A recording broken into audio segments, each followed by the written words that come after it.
Last week, we took a look at implementing a queue with 2 stacks. And one of the things we noted about the efficiency of this particular algorithm is that, well, most of the time it's pretty fast. It's basically constant time.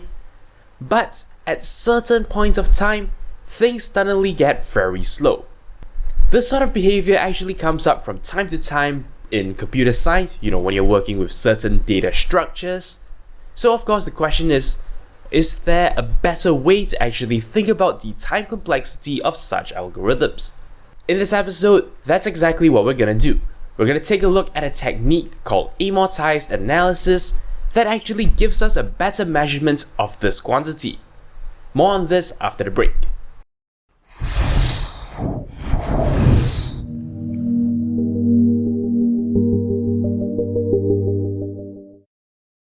Hello and welcome back to another Random Wednesday episode.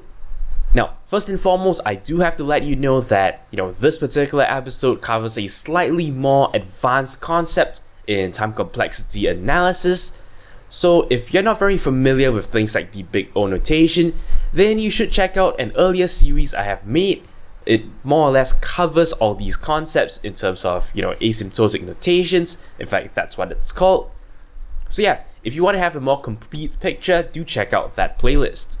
Anyway, basically today we're going to be talking about amortized analysis. And one of the first and most important things you need to know about this technique is that, well, it's only applicable in certain cases. Namely, where you're working with an algorithm or a data structure that, basically has multiple operations. Some of these operations are fast, some of them are slow.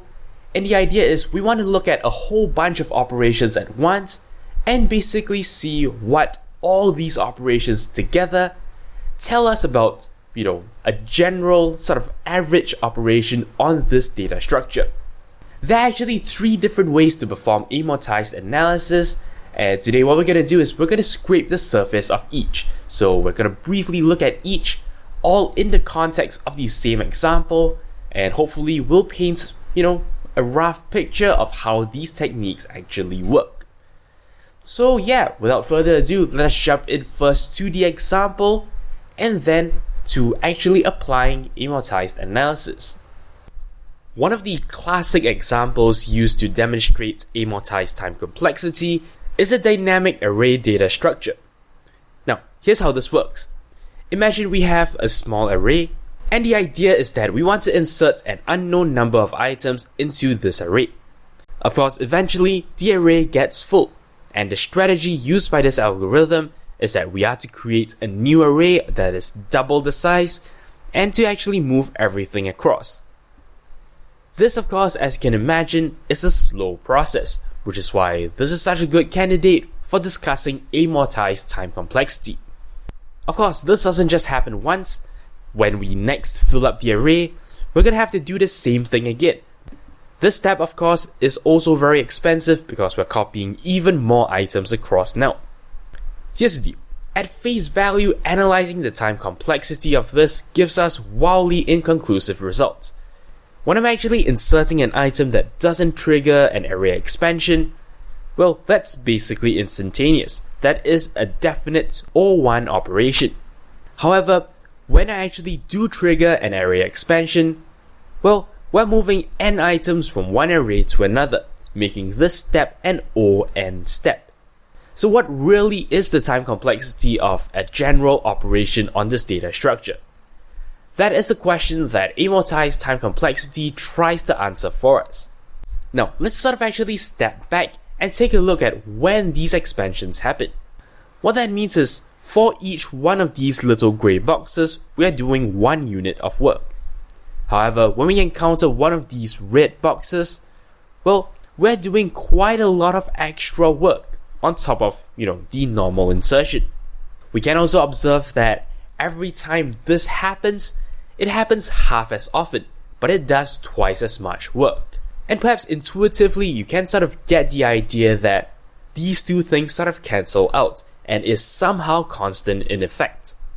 By using amortized analysis, we can actually make this more concrete. This table is just a different way of showing you what we've just seen, which is of course the number of operations required for each step. Basically, what you're seeing here lends itself to one of the simplest ways of actually performing amortized analysis, and that is the aggregate method. Really, the aggregate method is just an average, and that of course is the simplest way of actually getting a good idea of how much work is happening per step. You want to get the total cost of a set of operations and actually divide it by how many operations you've actually done in that set. And that gives you a good idea of, well, what the average time is required per operation. So let's actually work on both these values here. Going back to our table, we can actually calculate the total cost of however many operations. In fact, we're not going to define that, we're just going to say it in terms of n. So basically, the total cost is the sum of n operations. To make this simpler for us to understand, let's actually sort of separate this into cheap operations versus expensive operations. Cheap operations, of course, being those insertions that don't actually require array expansion, and expensive operations are those that do. The cheap operations are easy. There are nearly n of those if we insert n items, and since each one of these items are O1 operations, we can say that in total, the cheap operations add up to On. It's a little bit more challenging to actually consider the expensive operations, so let's work through this together. What we're going to do is we're going to actually pretend that we started off with an array of size 1, and we're actually triggering expansions from that. So yeah, we've actually inflated the number a little bit here, and what you of course notice is that these are just powers of 2. 1, 2, 4, 8, 16, 32, and so on. Now, what do we get when we try to sum all these numbers up? When we've inserted one item, the total cost of the expensive operations is 1. When there are 2 items, the cost is now 3. As we move on, we are actually piling up this number, and this actually shows us a very interesting pattern. This number is approximately double of this number. In other words, the cost is actually approximately double of the number of items there are. So yeah, we could put it like this. The total cost of the expensive operations is just slightly less than 2 times the number of operations there have been. In other words, it's slightly less than 2n. And under the big O notation, it is simply On. Going back to our computation for the total cost, we just have to add both of these things together. At the end of the day, this of course simply gives us On. We know that we are basically performing On worth of work by doing n insertions. Doing our averaging, we get O1. And therefore, using the aggregate method, we now know that the amortized time of doing operations on this data structure is simply O1. This of course fits the intuition we've seen earlier. As we've mentioned, the work becomes twice as difficult but comes half as often. And we sort of concluded that intuitively it's going to be constant time. And aggregate analysis has actually proven that to us. So aggregate analysis is one method. Let's now take a look at another method called the accounting method. This method takes a slightly different approach to the problem. Essentially, instead of looking at things in general, we want to jump in to look at every single operation. In fact, we assign every operation a cost. Normally, to go along with the accounting theme, we'll actually express the cost in dollars. If you have any surplus, it goes into a bank. The reason why we are doing this is that, well, when we are doing simpler operations, we are actually overcharging. We'll actually give a little bit more money than it's supposed to use, and the idea is we want to build up savings, enough to afford a more expensive operation later.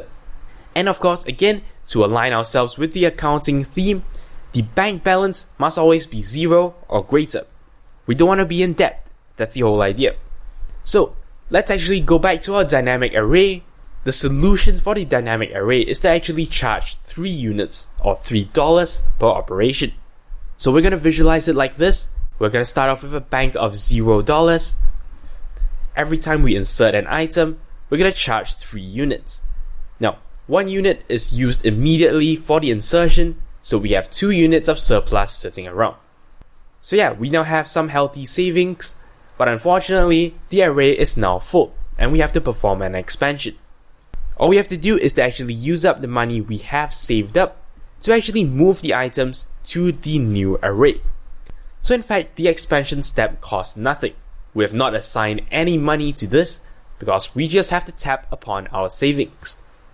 So yeah, that's the existing state. We actually still have $1 left for these first 4 items, but I want you to sort of pretend they don't exist. This surplus money that's sitting here never gets used again. This is sort of an outlier for the first 4 items. As we continue to add items, you realize that this no longer happens. Let's just continue seeing this in action. As we insert more items, we are of course building up our bank once again, until, well, the array gets full. This is where the interesting part happens. When we create our new array, of course, items number 5 through to 8 have the savings to actually transfer themselves. What's even more cool is that they each still have $1 left. And what this means is we can actually use the surplus we have left over to transfer items 1 through to 4. I can use the leftover $1 from item 5 to transfer item 1. I can use the leftover $1 from item 6 to transfer item 2. So on and so forth, and by actually exhausting, well, the remaining surplus from these 4 items, I complete the whole movement operation without incurring any extra cost. Now, let's see this again. When we actually have, items number 9 through to 16, again, we'll actually have $2 to spare for each one of these items. When we actually perform an array expansion, we can of course afford moving, well, the items themselves, but we also have enough money to move the items that no longer have any cost associated with them. This brings our bank balance back down, and in fact, this goes on no matter how large the array is. This logic will continue to hold. As long as each operation is actually charged 3 units or $3, we will be able to sustain this continuously no matter how big the array actually gets.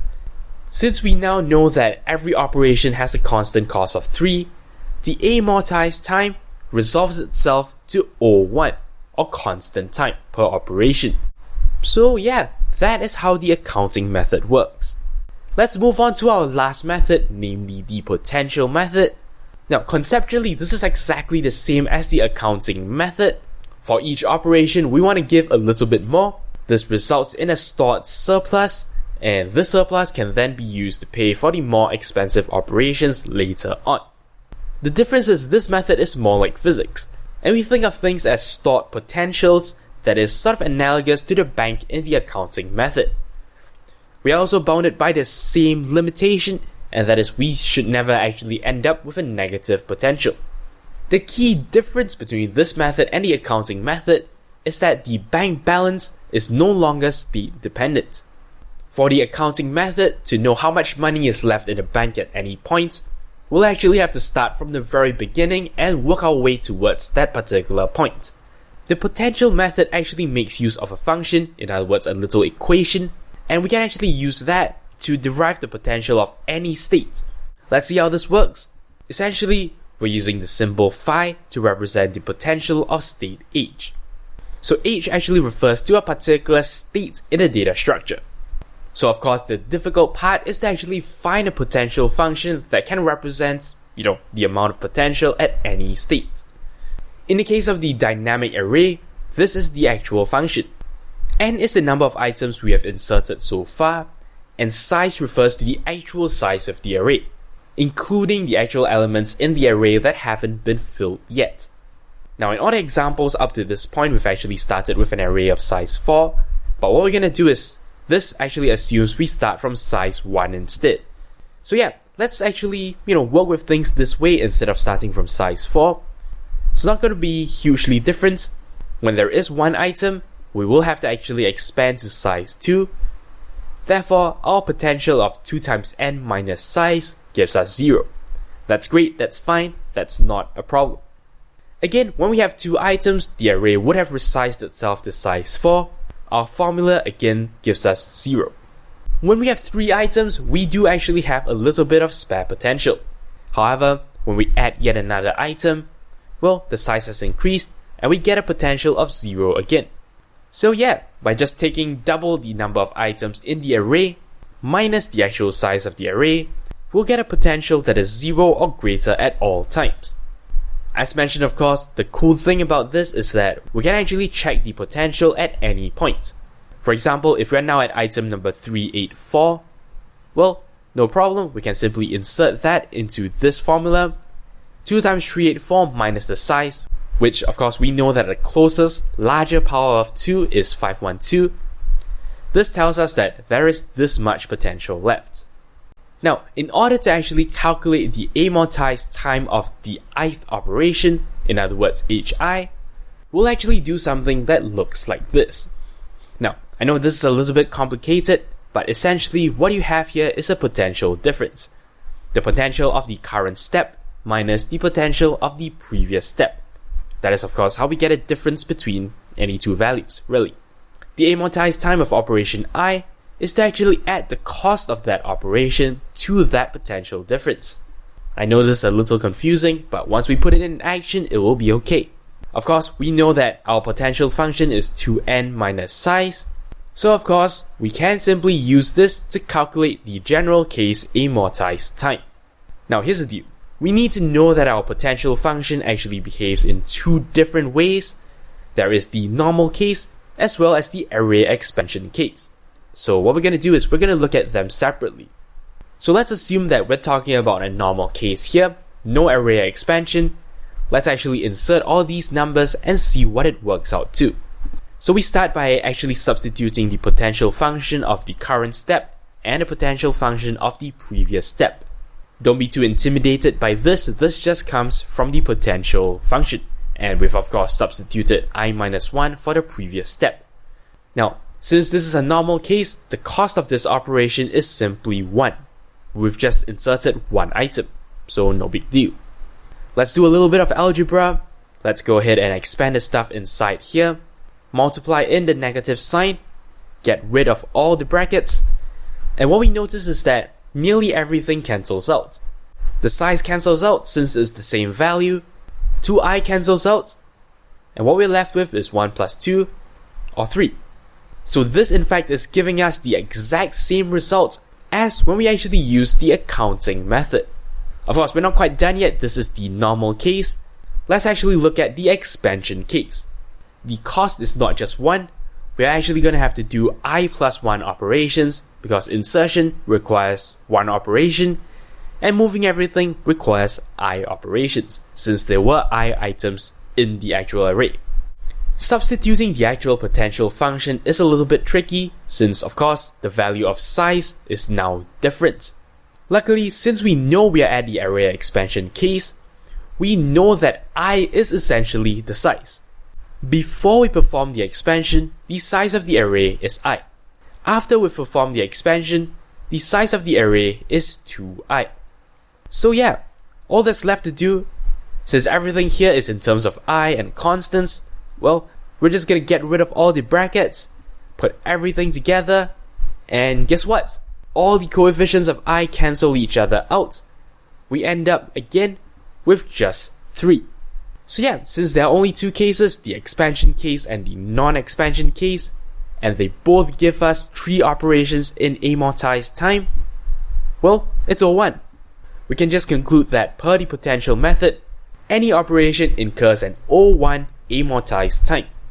So yeah, wow, we've actually gone through a lot of content today, so let's very quickly summarize.